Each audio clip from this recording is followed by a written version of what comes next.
yang jadi tuan-tuan, supaya kita masuk ke masjid ni tadi dengan niat iktikaf. Mudah kan? Mudah, alhamdulillah. Mudah-mudahan setiap saat kita berada di dalam masjid kita ini, dan lebih-lebih lagi kita berada dalam majlis ilmu, tazkirah, mudah-mudahan dikira oleh Allah Subhanahu Wa Taala sebagai amal soleh, insya-Allah. Mudah-mudahan. Jadi tuan-tuan yang perempuan yang dirahmati Allah sekalian, sebelum saya meneruskan tazkirah saya pada malam ini, tazkirah saya tu orang Parit. Tuan-tuan dan perempuan, kita ada penceramah yang terkenal. Ustaz Azhar Idrus, dia ceramah bahasa Ganu je dok.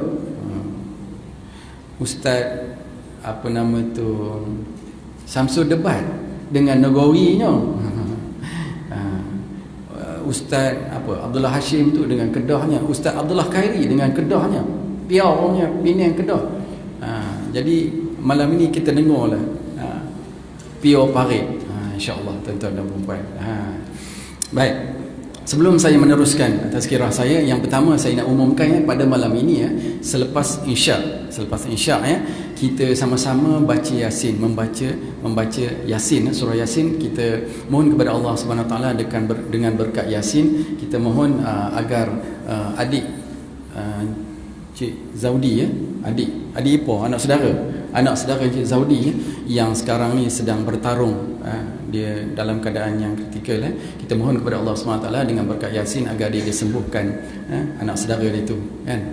Macam-macam ada, katanya buah pinggang ada, jantung pun ada kan. Jadi tuan-tuan dan puan-puan, lepas Isyak kita, lepas solat Ba'diyah tu, kita sama-sama membaca Yasin, insya-Allah. Yang keduanya, besok pagi pada pukul 8.30 pagi, jangan lupa temu janji kita. Kita akan bermesyuarat, dipanggil AGM, Annual General Meeting, Annual General Meeting untuk masjid kita, Mesyuarat Agung Masjid Bandar Universiti, besok pukul 8.30 pagi. Di mana? Di Dewan Bandayu tu, Dewan JKP. Jadi berlangsungnya di sana pada pukul 8.30 pagi, dan insya-Allah sarapan disediakan. Sarapan dulu ya tuan. Jamuan disediakan. Jadi tuan-tuan, mari kita ramai-ramai, kita bawa anak, isteri kita, jiran kita kabarkan, kita kalau ada kenuri, tak apa, pagi tu pergi, lepas itu baru pergi kenuri. Insya-Allah tuan-tuan dan puan.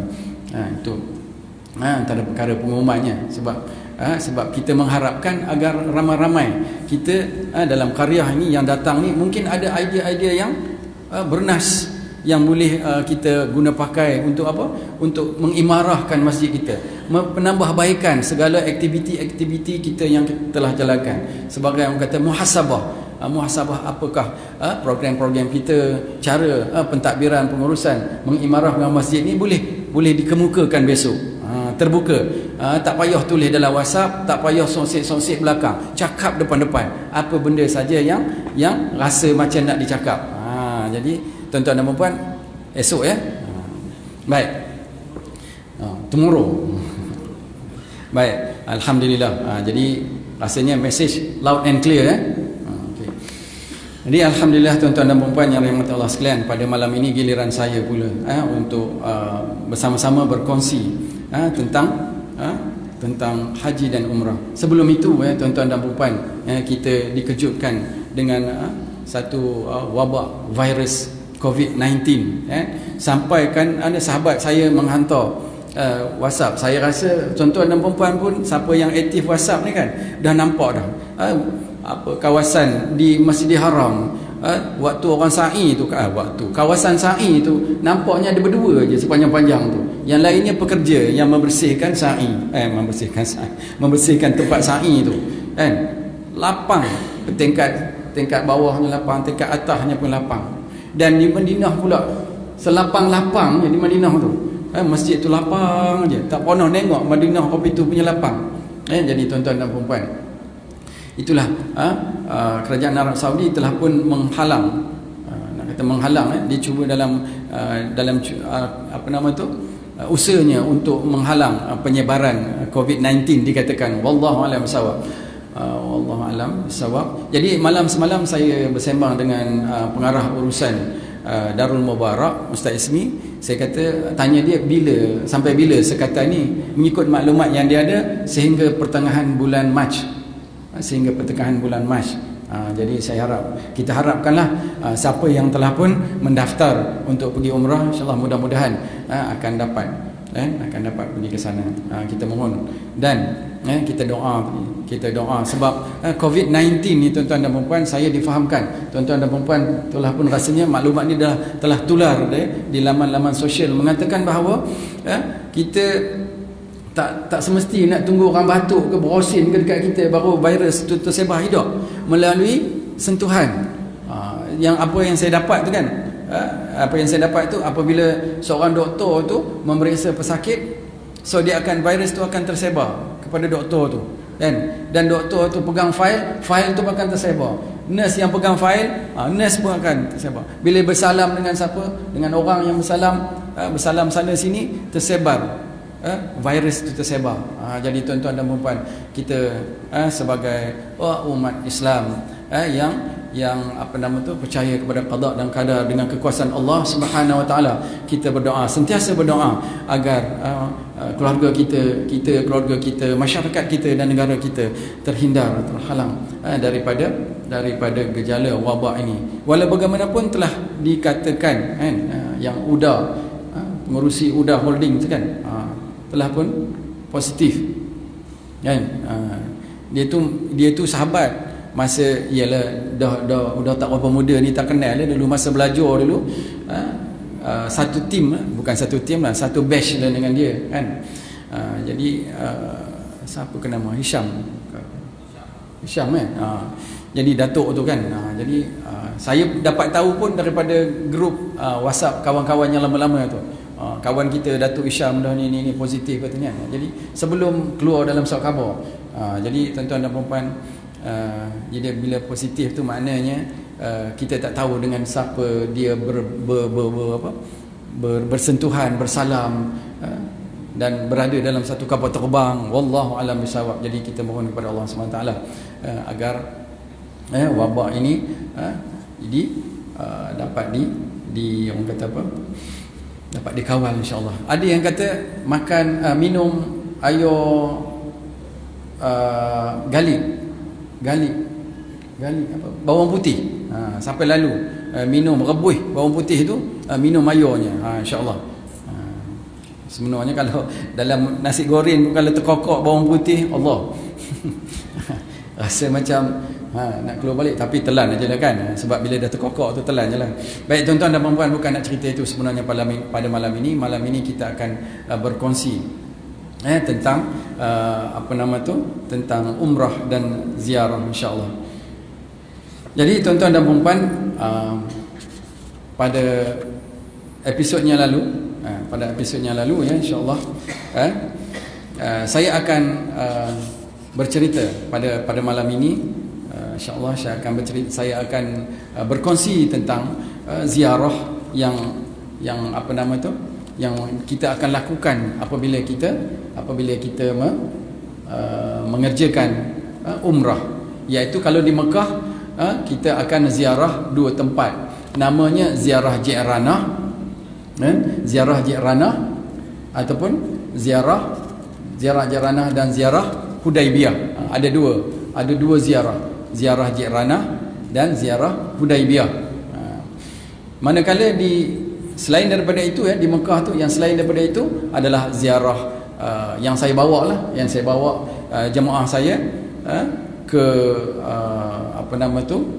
ziarah di sekitar Masjidil Haram.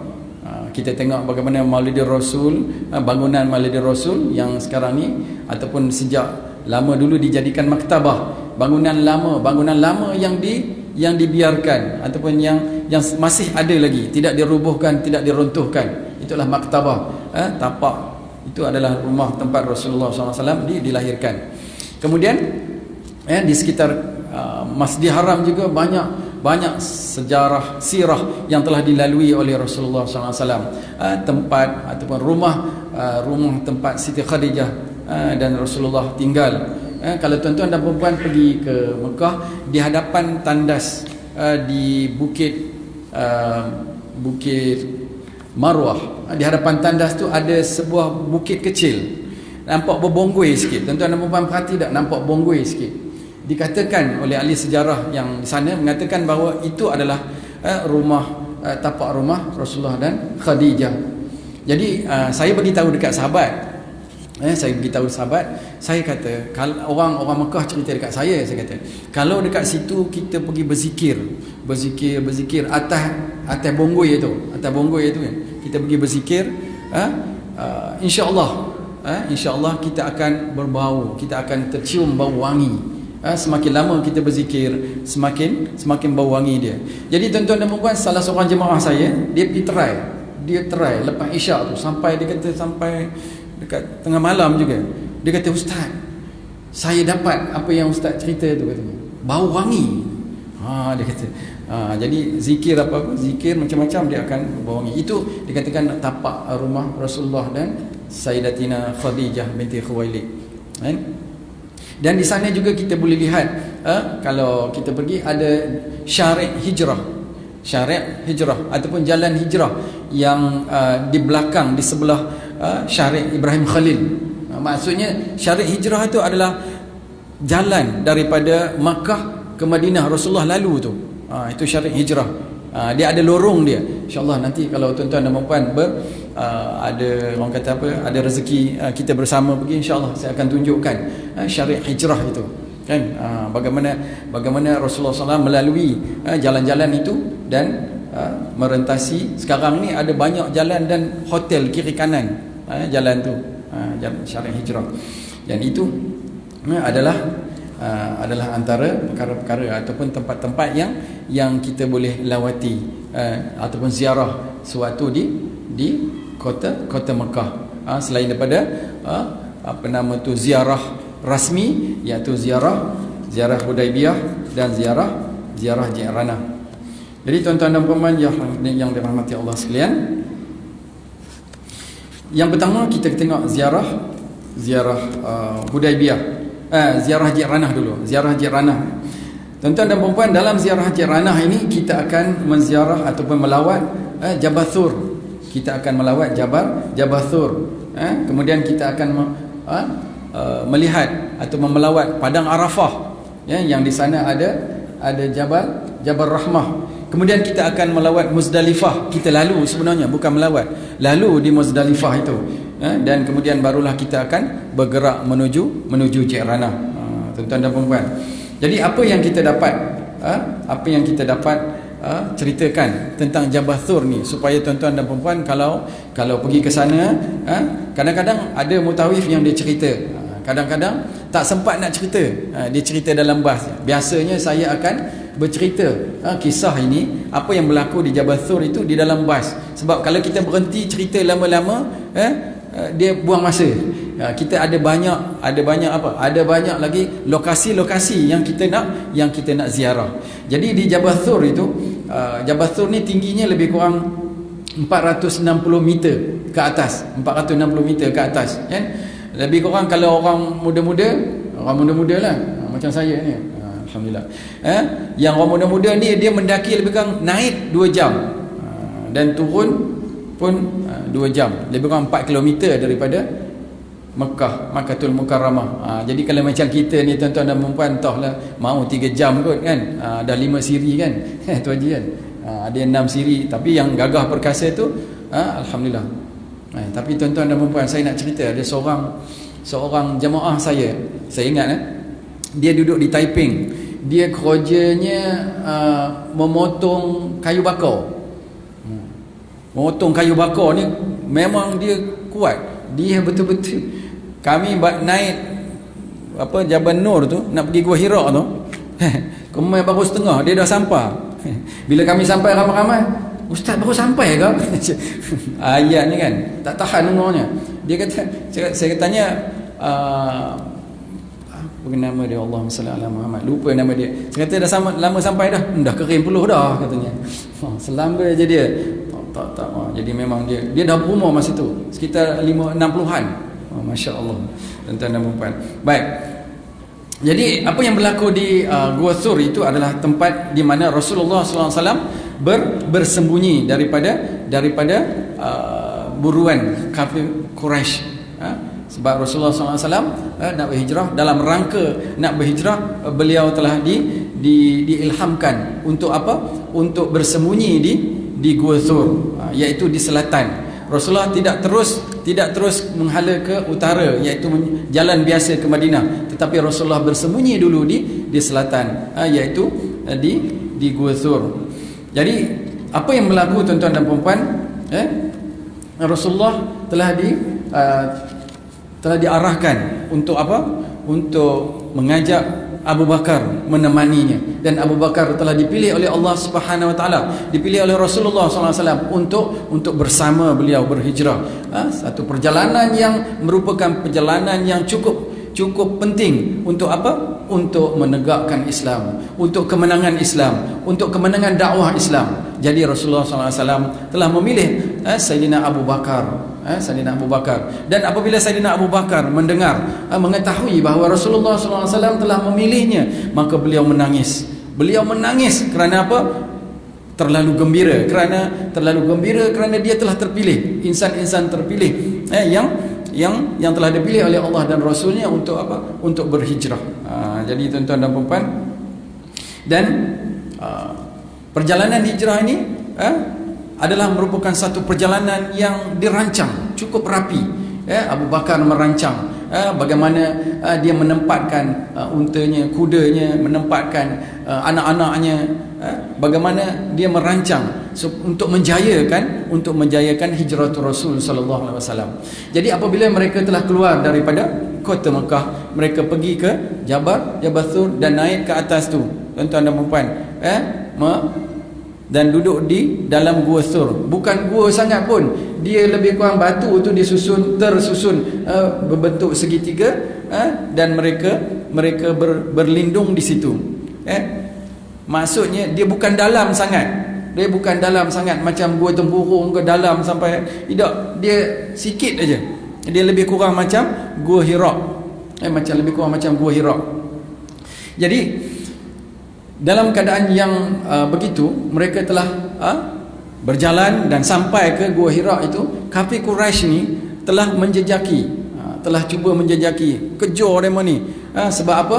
Telah jadi satu perintah berkurung di Mekah itu, mengatakan sekat semua jalan keluar dari Mekah, jangan benarkan Muhammad dan Abu Bakar keluar dari Mekah. Jadi kafir Quraisy telah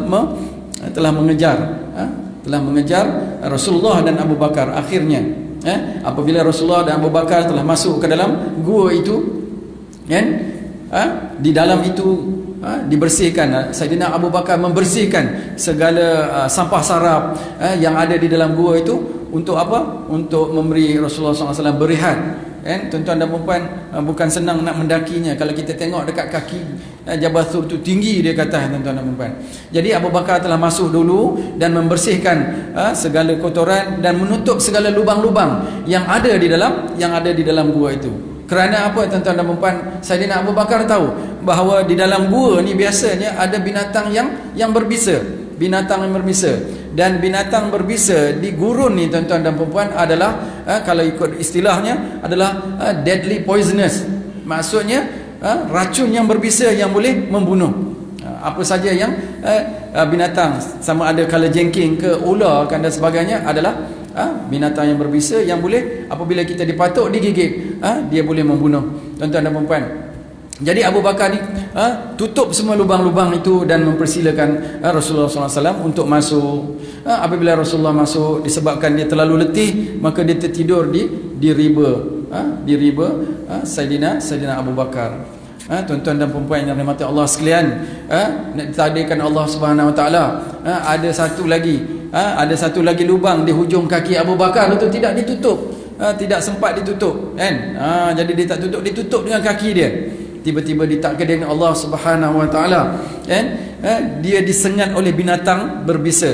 Ada yang kata kalajengking, wallahu alam, dikatakan digigit, disengat oleh binatang berbisa yang cukup sakit sehingga badannya berpeluh menahan kesakitan. Dan sewaktu dia dah dah banyak peluhnya menitis-nitis itu, maka dia pun menangis, air matanya menitis di atas muka Rasulullah SAW. Jadi Rasulullah terjaga. "Kenapa kamu menangis ya wahai Abu Bakar?" "Tak ada apa ya Rasulullah, tidurlah." Kemudian Rasulullah merasakan Abu Bakar menggigil. Jadi bila ditanya lagi, lalu Abu Bakar pun menyatakan, "Ya Rasulullah, kaki aku disengat oleh binatang bisa di lubang itu." Jadi Rasulullah SAW pun menekan ibu jarinya ke langit-langit dan membaca, "Bismillahi turbatu ardina biraqati ba'dina yushfa syaqimuna biidzni rabbina." Itu bacaan dia. Ini kita boleh guna pakai untuk apa? Kalau ada kita digigit binatang bisa. Ibu jari ni lekat dekat langit-langit ni, dan kita sebut itu, dan kita lekat dekat tanah, kan? Barulah kita lekat tempat lukanya biiznillah, dengan izin Allah Subhanahu Wa Taala. Kita kena yakin lah, lepas ni kalau siapa ndak kena bayar mengkerah lah. Mengkerah ya. Baik, yakin insya-Allah, yakin bahawa kesembuhan itu daripada Allah Subhanahu Wa Taala, dengan izin Allah Subhanahu Wa Taala. Maka apabila dibacakan oleh Rasulullah SAW doa tadi, kemudian disentuh kepada tempat gigitan itu, maka dengan izin Allah Subhanahu Wa Taala sembuh segera kesakitan Abu Bakar. Alhamdulillah. Jadi tuan-tuan dan puan, kan, maka kafir Quraisy tu yang tadi tu memburu Rasulullah SAW dan Abu Bakar tiba di tepi gua. Jadi bila mereka Rasulullah Abu Bakar melihat banyak kaki ramainya tentera Quraisy yang berada di hadapan gua itu, dan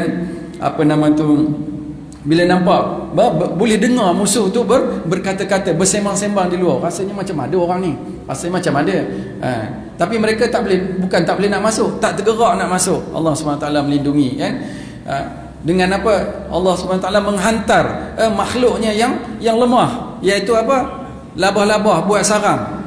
Labah-labah tuan-tuan dan puan-puan, bila buat sarang, kita tiup pun sarangnya putih. Tetapi Allah SWT menghantar, tak perlu menghantar tentera yang besar-besar, dia hantar makhluknya yang bernama labah-labah. Untuk apa? Membuat sarang di muka gua. Kemudian dihantarnya burung merpati. Itu antara makhluk yang dihantar untuk menjadi penyelamat kepada Rasulullah SAW, untuk menipu daya kafir musyrikin. Jadi tuan-tuan dan puan, disebabkan tidak ada tanda-tanda sarang labah-labah itu putus, dan burung merpati itu pun siap bertelur lagi, maka mereka pun beredar dari situ. Sebab Abu Bakar dia punya dah risau dah, kan? Abu Bakar punya, ya Allah, dia kata, ya Rasulullah, kata Abu Bakar, andai kata mereka tunduk, andai kata dema tu tunduk tengok kaki dema, nescaya mereka akan nampak kita di dalam ni. Jadi apa sabda Rasulullah SAW? Uskut ya Abu Bakar, ithnanillah thalithuhuma wa fi lafdhin ma dhannuka ya Abu Bakar bithnain Allahu thalithuhuma. Maksudnya, diamlah Abu Bakar, dua orang, maksudnya dia dengan Rasulullah dan Abu Bakar, dan yang ketiga adalah Allah. Jadi bila Abu Bakar mendengar sabda Rasulullah SAW, maka dia pun bertenang.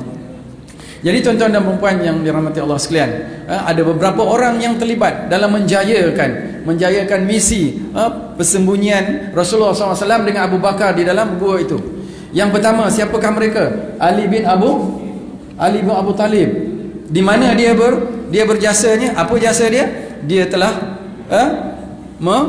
menggantikan Rasulullah di tidurannya menggunakan selimut, kan? Apabila kafir Quraisy, tentera-tentera yang terdiri daripada samsing-samsing daripada kabilah-kabilah yang besar itu datang menyerbu masuk ke rumah mereka, membuka selimut mereka, dapati itu adalah Ali. Bila ditanya di mana Rasulullah, sebenarnya Rasulullah masa keluar tu kan dah bacakan apa? Ayat Yasin. Tuan-tuan dan puan-puan, ayat Yasin tu. Baik. Jadi sebenarnya Saidina Ali bin Abu Talib telah dipukul. Dia bertanya, mereka telah soal siasat dia, dipukul dia sehingga berdarah-darah, bertanya tentang di manakah Rasulullah, di manakah Muhammad dan Abu Bakar. Jadi dia kata dia tak tahu, katanya kan. Dia tak tahu. Jadi itulah peranan Ali bin Abu Talib. Dia tahu bahawa dia tidur di atas kata Rasulullah itu risikonya adalah maut. Jadi dia ingat. Tapi disebabkan untuk menjayakan hijrah tu Rasul sallallahu alaihi wasallam, itu adalah perintah Rasul, maka dia sanggup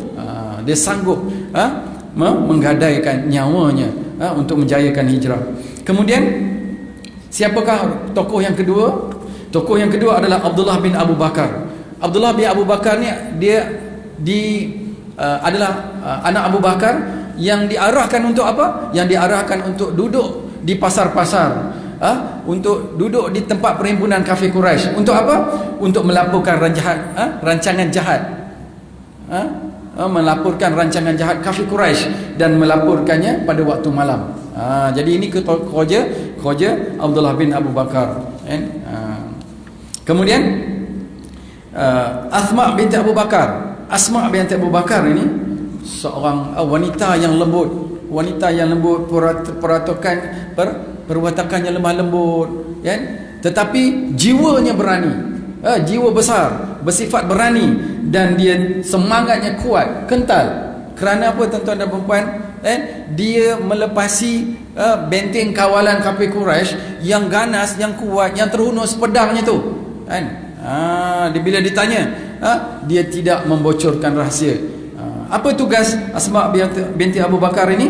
Dia menghantar makanan, dia masak. Dikatakan Asma binti Abu Bakar ini memasak makanan bersama dengan adiknya Siti Aisyah, dan dia menghantar makanan. Dikatakan dalam buku sirah, dia naik bukit itu sampai melecit kaki tangannya. Kerana apa? Dengan batu-batu yang tajam dan sebagainya. Namun dia tetap berani menghantar makanan selama 3 malam, menghantar makanan kepada Rasulullah dan sahabatnya. Dan kemudian siapakah lagi? Amir bin Fuhairah. Amir bin Fuhairah ini adalah penggembala kambing Saidina Abu Bakar. Apa kerja dia? Dia menghapuskan jejak-jejak Abu Bakar dan jejak Asma, supaya tidak dikesan oleh kafir Quraisy. Masya Allah. Kemudian yang keenam, orang yang penunjuk jalannya, iaitu Abdullah bin Uraiqi, penunjuk jalan yang mahir. Tuan-tuan dan puan-puan, kalau ada peluang untuk ke Mekah, setentang dengan pintu 81, setentang dengan tu, di sebelah, saya nak cerita pun macam mana, dia ada museum dinamakan Museum As-Sahabah di Mekah itu. Baru buka waktu haji tahun lepas, dia baru buka, dan dia menunjukkan jalan-jalan yang dilalui oleh Rasulullah SAW daripada Mekah ke Madinah. Dia tidak melalui jalan biasa, diwarnakan dengan hijau dan merah. Jadi perjalanan itu adalah perjalanan yang begitu rapi rancangan dia. Dan siapakah penunjuk jalan yang hebat tu? Namanya Abdullah bin Uraiqi. Dia kafir yang baik, yang menunjukkan jalan sehingga sampai ke Madinah. Jadi tuan-tuan dan puan-puan, dalam perjalanan itu kafir Quraisy ini telah mengwar-warkan siapa yang berjaya menangkap Muhammad, sama ada hidup ataupun mati, dia akan dianugerahkan sebanyak 100 ekor unta merah. 100 ekor unta merah ni nilai dia sekarang ni lebih daripada 600,000 ringgit kita. Tuan-tuan dan puan-puan. Jadi seorang penjejak yang hebat, namanya, siapa nama dia?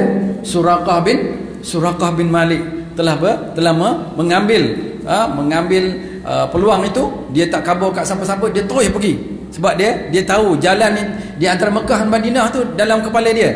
Dia tahu. Dan Suraqah bin Malik ni seorang penjejak yang hebat, penjejak padang pasir yang hebat. Jadi dengan izin ialah nak jadi ceritanya, dia berjaya mengesan Rasulullah dan Abu Bakar. Tuan-tuan dan perempuan, seperti mana yang selalu diceritakan kan, apabila dia nak menerkam Rasulullah, kudanya terseroleh dan dia tertonggin, terjombab. Kata dia orang Paris, tertonggin, terjombab dia. Dia kata, "Oi, bila dia naik balik kudanya, bila kudanya naik balik, dia nak menerkam Rasulullah sekali lagi, nak diterokamnya sekali lagi, dia terjombab, tuan-tuan dan perempuan. Bila dah kali kedua, kali ketiga dia terjombab, dia kata, oh ini bukan manusia biasa. Kuda dia tahu kuda dia kan. Dulu orang Arab ni, penjejak-penjejak macam ni, dia akan pilih kuda yang terbaik. Dia kata kuda dia tak pernah jadi macam ni, tak pernah terseroluh kaki, tak pernah dia terjombab. Kuda dia punya kopi tu, punya hebatnya yang dipilihnya. Tapi tiba-tiba bila dia nak menangkap Rasulullah, menerkam Rasulullah, maka tersoluh kakinya dan terjombak dia turun. Akhirnya dia melutut minta ampun supaya dia tidak dibunuh. Jadi Rasulullah kata, kalau kamu izinkan atau kamu lepaskan aku, atau kamu biarkan aku berhijrah, aku akan hadiahkan kepada kamu gelang kebesaran Raja Parsi. Gelang kebesaran Raja Parsi. Pada masa itu tuan-tuan dan perempuan, belum hijrah lagi pun, tak sampai hijrah lagi pun, belum sampai Quba, belum sampai Madinah lagi, belum lagi ada negara Islam, belum lagi dakwah itu tersebar, tuan-tuan dan perempuan. Tetapi Rasulullah SAW yakin dengan janji Allah Subhanahu Wa Taala, Islam akan menang. Dia menjanjikan bahawa akan memberikan, menghadiahkan kepada Suraqah bin Malik gelang kebesaran Raja Parsi, tuan-tuan. Gelang tu dia ada pada Raja Parsi lagi kan. Jadi tuan-tuan dan perempuan, itulah keyakinan Rasulullah SAW dengan janji Allah Subhanahu Wa Taala kan. Dan di zaman bila dapatnya? Di zaman pemerintahan Sayyidina Umar bin Khattab, Parsi ditumbangkan. Jadi pendek ceritanya, mereka memberi gelang Raja Parsi itu kepada Suraqah bin Malik. Masa itu Suraqah bin Malik telah memeluk Islam. Jadi tuan-tuan dan puan, apakah signifikannya cerita ni? Masa dah habis. Signifikannya adalah keyakinan kita kepada janji Allah Subhanahu Wa Taala bahawa Islam akan menang, Islam akan memerintah, Islam akan didaulatkan. Jadi apa tugas dan tanggungjawab kita? Kita bersama dengan Islam seperti roda. Walaupun di bawah, kita bersama Islam. Kalau di atas, kita bersama Islam. Kita ingat bahawa janji Allah itu benar. Yakinlah bahawa Islam pasti akan menang.